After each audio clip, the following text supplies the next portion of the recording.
Video games have come a long way since their introduction into popular culture, and like so much groundbreaking technology, gaming took years of innovation to perfect. Gaming would eventually become the mind-blowing, high-quality 4K experience that it is, or at least that it can be today. But it had to start somewhere, and, well, most if not all early examples of computer games seem like a joke when compared to the capabilities of the modern day.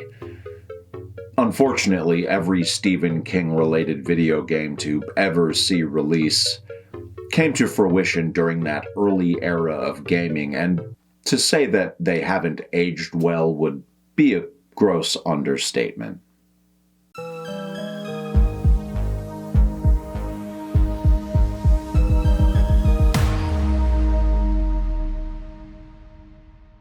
Hi there, I'm your host, Mr. Doyle, and this is a great undertaking. If you're into Stephen King horror content and primitive video games that make me desire the sweet release of death, please consider liking this video and subscribing to the channel. A few weeks ago, the existence of the early 90s PC video game for Stephen King's The Dark Half was brought to my attention. And since it's my goal on this channel to cover anything and everything King, I wanted to make sure not to skip this one. But as I started looking into the Dark Half game, I realized there were other Stephen King video games out there that I had missed. And while I was initially glad that these video games had been brought onto my radar, after watching a few playthrough videos, I suddenly found myself wishing for a time machine so I could scrub their existence from my consciousness. Consciousness. Ravenfell Blade, what have you done? I want my blissful ignorance back. Anyway, The Dark Half was not the first or last Stephen King-based gaming experience, but rather than make an individual video for each of them, I decided to consolidate them into one comprehensive video. So I'll be going through each game in the chronological order of their release, discussing the critical reception of the games and how they hold up in the 2020s. Full disclosure, I'm in the minority of Americans who don't play video games. I have dabbled off and on throughout my life, but have ultimately found that there are just things I'd rather be doing, and I would have to sacrifice doing something I find fulfilling in order to make time for gaming. Especially since the advent of loot boxes and microtransactions, I've stopped playing entirely. Unless my daughter forces me to play Minecraft, which is a game I get zero enjoyment out of. The last games I played by choice and genuinely enjoyed were The Evil Within 1 and 2, but I just ended up losing sleep, falling behind on other projects, and essentially feeling guilty about not using that time to be productive, but that is admittedly a me problem. Anyway, I'm only saying all of that to let you know that I am not a gamer, and so my thoughts on these Stephen King video games aren't necessarily the most enlightened or insightful. Also, I didn't seek out, download, and play any of these games myself, as they're only available via various abandonware websites or on consoles I don't own.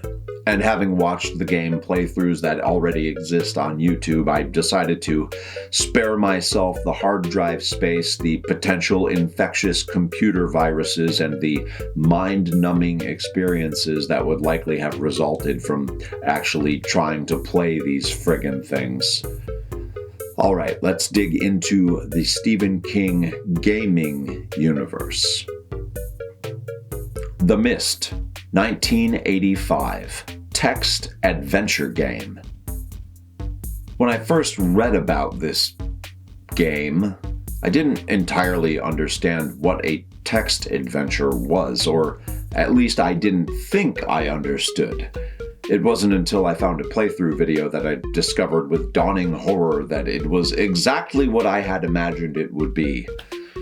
This is a genre of game I hadn't even known existed that had a very brief day in the sun back in the mid-'80s which is when this reimagined interactive adaptation of The Mist debuted. In 1984, children's story author Mercer Mayer, best known for his Little Critter stories, which I imagine most folks around my age remember from their own childhood, founded a company named Angelsoft, not to be confused with the popular toilet paper company of the same name. Mayer's idea for Angelsoft was to develop games based on existing properties and titles with the hopes the name and brand recognition would attract a broader demographic to their catalog. Initially, Mayer had approached King hoping to make a deal for a COUGHthelawnmowermanCOUGHCOUGH text-adventure game. However, the licensing for COUGHthelawnmowermanCOUGHCOUGH and nearly every existing King property was already spoken for, save for one novella from the Skeleton Crew collection, The Mist. And so, King agreed to license The Mist to Angelsoft, which, according to Mayer, opened the door to Angelsoft acquiring the rights to other recognizable titles, in particular James Bond as well as Indiana Jones. Author and self-proclaimed James Bond expert Raymond Benson was hired to adapt both The Mist and the upcoming Bond flick A View to a Kill in January of 1985. According to Benson, he had one brief phone call with Stephen King to get his blessing in regards to some changes to his story, and King's attitude was fairly nonchalant, and he basically told Benson to do whatever he wanted. Benson took some liberties with the story, but the basic premise remained intact. Benson says development of the game lasted approximately 3 months and that the platform was admittedly limiting, but that he was ultimately satisfied with the resulting text-adventure game. Here's some playthrough footage sped up to 2 times speed for anyone wondering just what a text-adventure game looks like. So, yeah, it's no surprise to me that this style of game came and went without much notice or fanfare, especially when considering that point-and-click adventure games were already a thing. Not that they were much more exciting than text-adventure games, but at least point-and-click games had graphics and music. Angelsoft would ultimately fold sometime in or shortly after 1987, following the release of their final game, Indiana Jones in Revenge of the Ancients. So King's inclusion in the Angelsoft text-adventure catalog didn't ensure their longevity, and while King's introduction into the video game world wasn't exactly a grand entrance, it's arguably all downhill from here. The Running Man, 1989, side-scrolling beat-em-up. Ah yes, the side-scrolling beat-em-up. I was not aware that beat-em-up was the actual category or genre name that had been given to this particular style of game, but that does in fact appear to be the common parlance. But hey, it's self-explanatory enough and gets the point across, so why not? The side-scrolling beat-em-up was a legitimately tried-and-true recipe for action-packed gameplay back in the 80s and 90s. Contra, Ninja Gaiden, Double Dragon, Super Street Fighter, Turtles in Time, hell, even Super Mario. These are some of the most fondly remembered titles in video game history. You'll notice, however, that The Running Man is not included among them, and with good reason. And upon watching the playthrough footage of The Running Man, it at least tries really hard to emulate those aforementioned classic titles, albeit with lackluster results. In addition to the side-scrolling beat-em-up gameplay, the game also incorporated puzzles in between the beat-em-up levels, which were essentially matching games that could restore your health if the puzzles were solved within the allotted time frame. The Running Man was developed by Emerald Software and published by Grand Slam Entertainments in 1989. It was, of course, based on the 1987 Arnold Schwarzenegger action film, which was just barely based on the Stephen King pseudonym Richard Bachman book, which was published in 1982. The movie was, for me, such a disappointing departure from the book, which was a dystopian Orwellian critique of the media's influence over the general population in a surveillance state. The movie, on the other hand, had more in common with popular game shows of the era than it did with King's novel, and almost entirely abandoned its overt criticisms of media manipulation and government surveillance tactics. I'm not a fan of the movie, so naturally this game has little to no appeal to me. If there's one King movie I'd like to see get a remake, it's The Running Man. And by remake, I mean one that isn't at all like the existing film and is the dark cultural critique of the novel. At the time of its release, the game was predominantly not well received by the critics of the day. The majority of criticisms I managed to find of the actual gameplay stated that The Running Man was run-of-the-mill or barely average at best. And yeah, as you can see when watching the playthrough, it's pretty clear that this was not among the best that the era had to offer in regards to this particular style or any style of game. The Dark Half, 1992 point-and-click adventure. This lesser-known point-and-click video game adaptation was supposed to coincide with the release of the George Romero-directed screen adaptation. However, the Romero film, which was shot in late 1990 and early 91, was delayed due to financial issues at Orion Pictures, and so the video game actually dropped a year before the movie.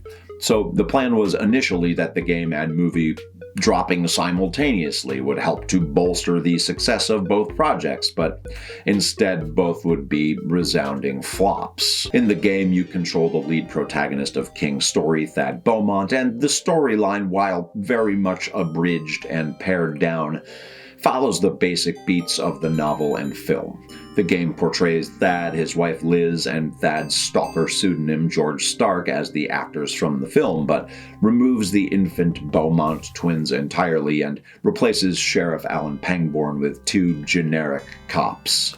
The game features a typewriter with the keys on the typewriter providing a variety of commands at the bottom of the screen. You select Open and click on a door, and Thad Beaumont walks over and opens the door. You select Pick Up and then select the specific item you wish to acquire, and Thad picks up the thing. It's pretty straightforward, but from what I understand, it's not easy. The game has a bit of a choose-your-own-adventure vibe with different dialogue options, and also is essentially a puzzle game.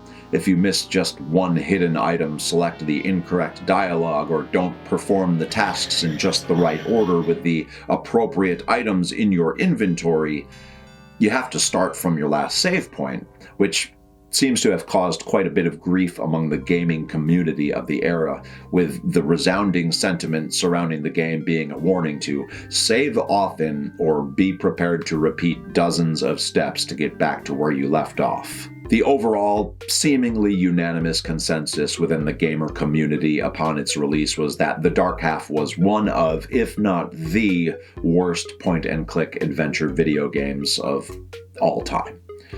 I'm no expert, but from what I can tell, it looks like a miserable slog.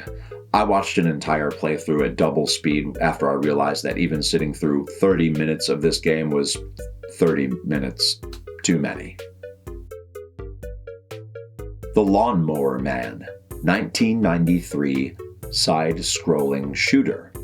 The Lawn Mower Man movie adaptation is perhaps the most in-name only, completely coattail-riding, cash-grab, sorry excuse for a Stephen King movie that's ever disgraced itself and its namesake.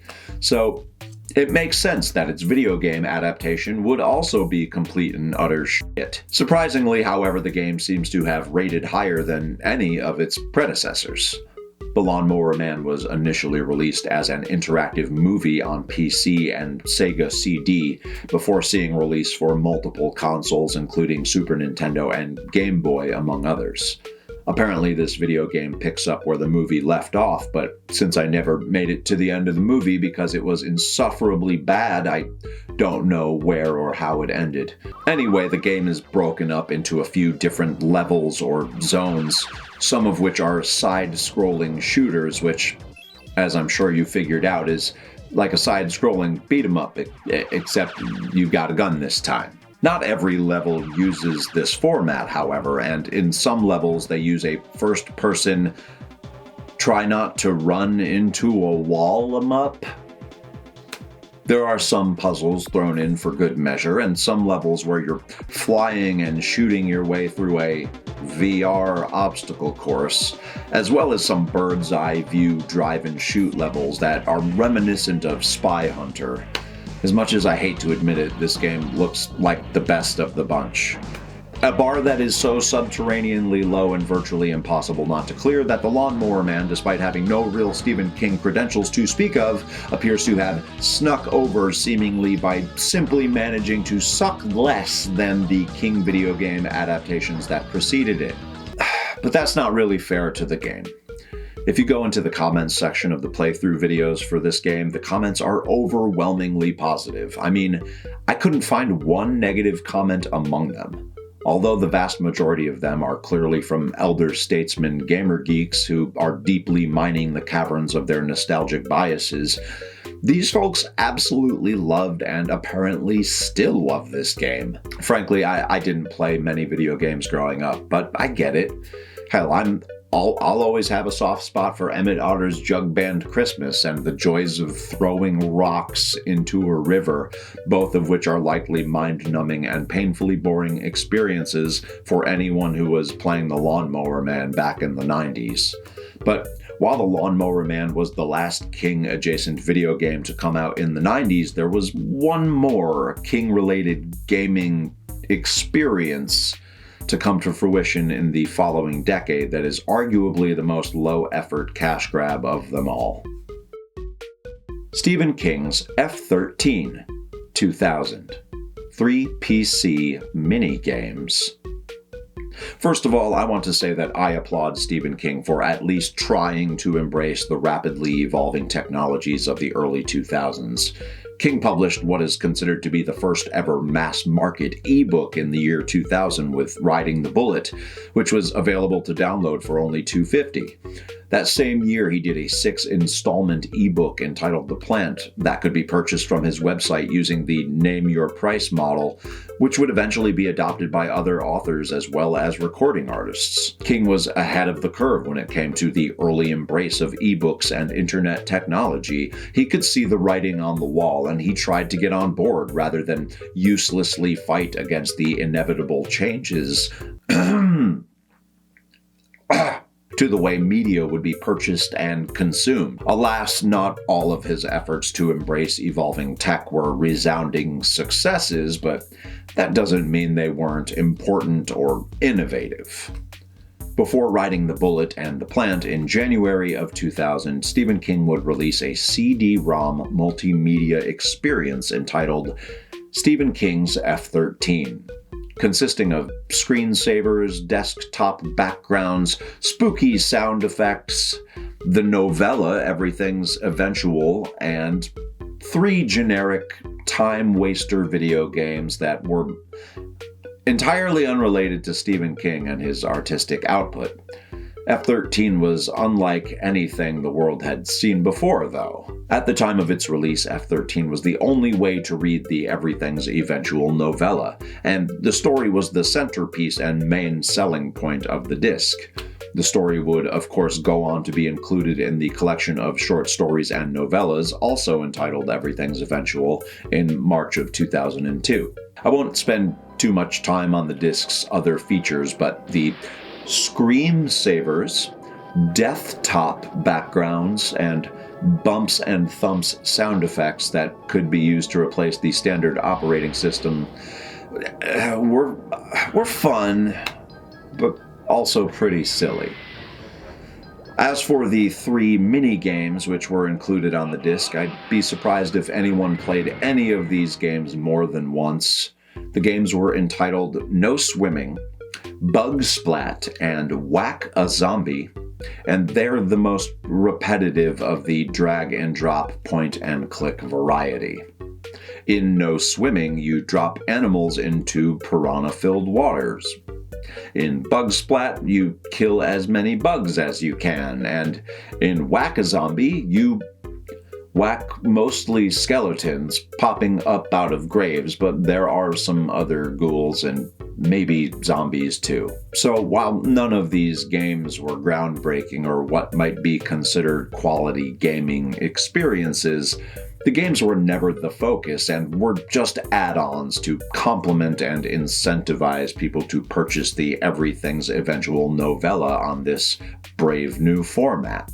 The F-13 experiment would be King's final foray into the video gaming realm. It's hard to believe that it's been 23 years since F-13 and not a single other King game has come to fruition. It's especially sad when considering, of the games I just discussed, two of them, the two man games, both The Running and The Lawn Mower, weren't really based on the stories they were named after. The Mist could hardly be considered a game, and the games from F-13 were only King-related in that the games were spooky or mildly gross. So, of the bunch, The Dark Half is really the only true King video game, and it is, of course, considered to be one of the worst of its kind. And having said all of that, I can see why King was perhaps less than enthusiastic about continuing to attempt to adapt his stories to the video game medium in the decades that followed. Final thoughts. While these King-based video games can't hold a candle to the graphics and gameplay of the modern day, they were also kinda terrible when compared to other games of their era. With the exception of the Lawn Mower Man, they weren't well received at the time of their release, and so they certainly don't hold up to today's standards. But while the majority weren't groundbreaking successes or time-tested triumphs, they're relics of their time that, if nothing else, can show us just how far the medium of video games have come. I'd love to see a new King video game adaptation at some point in the future. It would likely be the only reason that I would consider picking up the controller again at this point in my life. But as for these existing King video games, yeah, I'm good on all that. In my next video, I will be starting in on the 4 Past Midnight collection of novellas, with the first video in the series taking a look at The Langoliers. The Langoliers is a great story that, while suspenseful and tense, also explores the vastness and impermanence of time, the potential repercussions of time travel, and what happens to the present when it is relegated to the past. Thank you for watching. If you enjoyed the video, please give it a like and consider subscribing to the channel. Thanks to all my subs and constant commenters for leaving your thoughts in the comment sections of all of my videos. I appreciate your time and your contributions to this channel. I'll see you in a couple of weeks. Okay, goodbye. Be sure to click like and subscribe to the channel for my continued analysis of all things Stephen King, pretty pleased with blood and guts on top. My name is Mr. Doyle, and this has been a great undertaking.